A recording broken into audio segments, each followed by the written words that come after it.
Hello class 7 students. आज से हम शुरू करने वाले हैं एक नया सीरीज जिसमें हम कवर करेंगे ज्योग्राफी का syllabus under CBSE curriculum from the NCERT book for class 7। आज के सेशन में हम पढ़ेंगे chapter number 1 that is environment. जब हम अपनी आसपास देखते हैं तो हमको क्या दिखता है? Trees, buildings, schools, shops, water bodies, यही सब। इन चीजों को कलेक्टिवली हम बोलते हैं एनवायरनमेंट। ये जो शब्द है एनवायरनमेंट, ये एक फ्रेंच वर्ड एनवायरनर से आया है जिसका मतलब होता है नेबरहुड, यानी कि आपके आस पड़ोस। हमारी लाइफ का बेसिक सपोर्ट सिस्टम है एनवायरनमेंट। हम पूरी तरह से एनवायरनमेंट पे डिपेंडेंट हैं। हमारे एनवायरनमेंट में दो तरह के ऑर्गेनिजम्स होते हैं। एक है लिविंग ऑर्गेनिजम्स जिनको हम लोग बोलते हैं बायोटिक एलिमेंट्स, और एक है नॉन लिविंग एलिमेंट्स जिनको हम लोग बोलते हैं एबायोटिक एलिमेंट्स। जब हम एनवायरनमेंट को थोड़ा सा डिटेल में स्टडी करते हैं तो हमको मिलता है कि एनवायरनमेंट के दो कंपोनेंट्स भी हैं। एक है नेचुरल एनवायरनमेंट और दूसरा है human made environment. Natural component में एबायोटिक एंड बायोटिक एलिमेंट्स सभी आ जाते हैं और इसके 4 स्फीयर्स हैं। पहला है lithosphere. It is an abiotic element which contains land and land resources. Earth की जो क्रस्ट है उसको हम लोग बोलते हैं लिथोस्फीयर।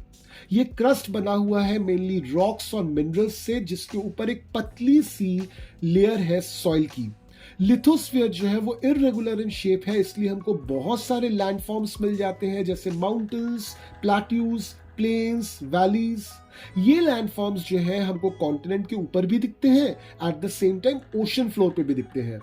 लिथोस्फीयर हमको प्रोवाइड करता है बहुत सारे मिनरल्स से, लैंड फॉर एग्रीकल्चर, फॉरेस्ट, इन सब चीजों से। सेकेंड है एटमॉस्फेयर। ये एक एबायोटिक एलिमेंट है which contains a layer of air that surrounds our earth. Atmosphere जो है अर्थ का, ये बंधा हुआ है अर्थ से उसके ग्रेविटेशनल पुल की वजह से।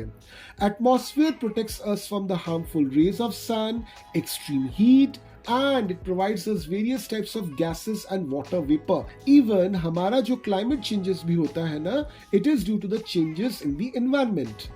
तीसरा है हाइड्रोस्फीयर। ये एक एबायोटिक एलिमेंट है विच कंटेन्स वाटर, और हमको पता ही है कि water is essential for all the living beings. चौथा है biosphere. It is a biotic element which consists of living beings and their interaction with each other. एक नैरो जोन है अर्थ का जहां पे लिथोस्फीयर, एटमॉस्फेयर और हाइड्रोस्फीयर एक दूसरे से इंटरैक्ट करते हैं और ऐसे सिचुएशंस क्रिएट करते हैं which is ideal for life, और इस नैरो जोन को हम बायोस्फीयर बोलते हैं। जितने भी लिविंग बीइंग्स हैं ये अपने नेचुरल एनवायरनमेंट के साथ इंटरैक्ट करते हैं और साथ में एक दूसरे के साथ भी इंटरैक्ट करते हैं, और इस तरह के इंटरैक्शन को हम बोलते हैं इकोसिस्टम।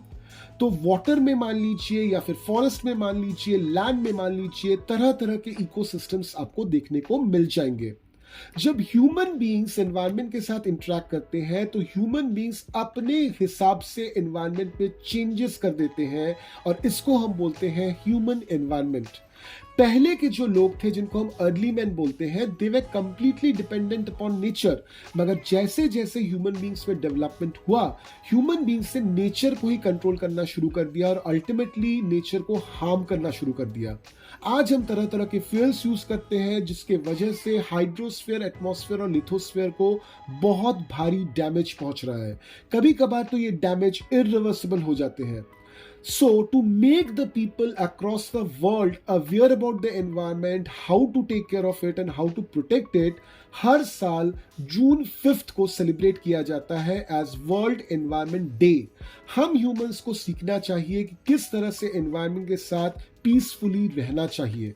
चले आते हैं पेज नंबर 6 पर, जहां पे इस चैप्टर के एक्सरसाइजेस दिए हुए हैं। क्वेश्चन नंबर 1 जो है, इसके अंडर देयर आर 7 पार्ट्स, और ये सभी के सभी 7 पार्ट्स अभी के अभी हमने वीडियो में डिस्कस किए। आपको कोई भी कंफ्यूजन होता है तो दोबारा से वीडियो को प्ले करके उन पार्ट्स को देख लीजिए। आपको इन सभी क्वेश्चंस का आंसर उन पार्ट्स में मिल जाएगा। क्वेश्चन नंबर 2 है टिक द करेक्ट आंसर, जिसमें पहला है which is not a natural ecosystem, desert, aquarium और फॉरेस्ट। तो ऑब्वियसली डेजर्ट और फॉरेस्ट जो है वो तो नेचुरल है, एक्वेरियम हम ह्यूमन बीइंग्स बनाते हैं, तो यहां का आंसर होगा B, that is aquarium. Question number 2 is which is not a component of human environment? Land, religion, community. Religion और community तो हम human beings से बनाई है, land हमने नहीं बनाई है, तो इसका आंसर होगा A, land. Question number 2 का 3, which is a human made environment? Mountain, sea, road. Mountain और sea तो हमने बनाया नहीं है, नेचर ने बनाया है. sea हमने बनाया, that is road. तो 3 का आंसर होगा C. 2 का 4, which is a threat to environment? Growing plant, growing population, growing crops. Obviously plants और crops अगर grow करते हैं तो इससे हमारे environment को कोई भी खतरा नहीं पहुंचता, जबकि population अगर बढ़ता है तो इस पे environment पे unnecessary दबाव पड़ता है. तो growing population is the correct answer, यानी कि 2 के 4 का आंसर होगा B. चले आते हैं क्वेश्चन नंबर 3 पर. Match the following. The first is biosphere. तो बायोस्फीयर क्या है? It is a narrow zone where land, water and air interact, यानी कि 1 का आंसर होगा E. 2 है एटमॉस्फेयर. तो एटमॉस्फेयर क्या है? This is basically the blanket of air which surrounds the earth, यानी कि 2 का आंसर होगा A. Hydrosphere is the domain of water, यानी कि 3 का आंसर होगा B. And fourth one is environment. ये क्या है? This is basically our surroundings, that means 4 का आंसर होगा D. चले आते हैं क्वेश्चन नंबर 4 पर. Give reasons. पहला है man modifies his environment. Human beings अपने एनवायरमेंट को मॉडिफाई क्यों करते हैं? तो इसके बहुत सारे रीजंस हो सकते हैं, कुछ रीजंस हम कवर करते हैं. चलिए, पहला रीजन जो है, in order to adjust the growing population, man needs space. तो human beings को जगह चाहिए population को sustain करने के लिए. तो human beings ने क्या किया? trees को काटा, कन्वर्ट किया फॉरेस्ट्स को, ओपन स्पेसेस को कंट्रोल कर लिया, वाटर बॉडीज को लिविंग एरिया में बदल दिया. तो ऑब्वियसली इससे हमारा एनवायरनमेंट जो है वो मॉडिफाई होता है. Second is industrialisation and over use of vehicles. तो बहुत ज्यादा इंडस्ट्रियलाइजेशन यानी फैक्ट्रीज अगर हम ओपन करें, बहुत ज्यादा व्हीकल्स अगर हम यूज करें तो पॉल्यूटेंट्स निकलेंगे उसमें से. ये पॉल्यूटेंट्स हमारे एनवायरनमेंट को पॉल्यूट करते हैं. Third is scientific development. कभी कभार हम ह्यूमन बींग्स कुछ ऐसी एक्टिविटीज करते हैं, कुछ ऐसे साइंटिफिक टेस्ट्स करते हैं, जैसे आर्म्स की टेस्टिंग हो गई, बॉम्ब्स की टेस्टिंग हो गई, कि जिसके वजह से नेचर पे एक बहुत बड़ा इफेक्ट पड़ता है. And fourth is negligence. ये एक बहुत बड़ा फैक्टर है जिसके वजह से हम आज अपने एनवायरनमेंट को डिस्ट्रॉय कर रहे हैं. हमको नहीं पता कि एनवायरनमेंट के साथ तालमेल मिलाकर कैसे रहना है. हमको ये नॉलेज नहीं है कि एनवायरनमेंट को कैसे प्रोटेक्ट करना है. ये हमारी नेग्लिजेंस है. तो इस नेग्लिजेंस की वजह से भी एनवायरनमेंट का अच्छा खासा नुकसान हो रहा है. चले आते हैं क्वेश्चन नंबर 4 के 2 में. Plants and animals depend upon each other. तो प्लांट्स जो है they produce food and all the raw materials they require for producing food they will absorb from their environment. कुछ केसेस में क्या होता है कि मिनरल्स और वाटर्स हमको प्लांट्स को देने पड़ते हैं in form of may be manure जो एनिमल से आता है, या फिर फर्टिलाइजर जो ह्यूमन बींग से आता है. हम खेतों में पानी देते हैं, तो इस तरह से हम प्लांट्स को हेल्प करते हैं. At the same time, animals also help in seed dispersal. Plants के जो seed होते हैं उनको हम humans और different animals एक जगह से दूसरे जगह पे ले जाते हैं. So these are some ways through which we are actually helping the plants. अब plants हमारा कैसे help करते हैं?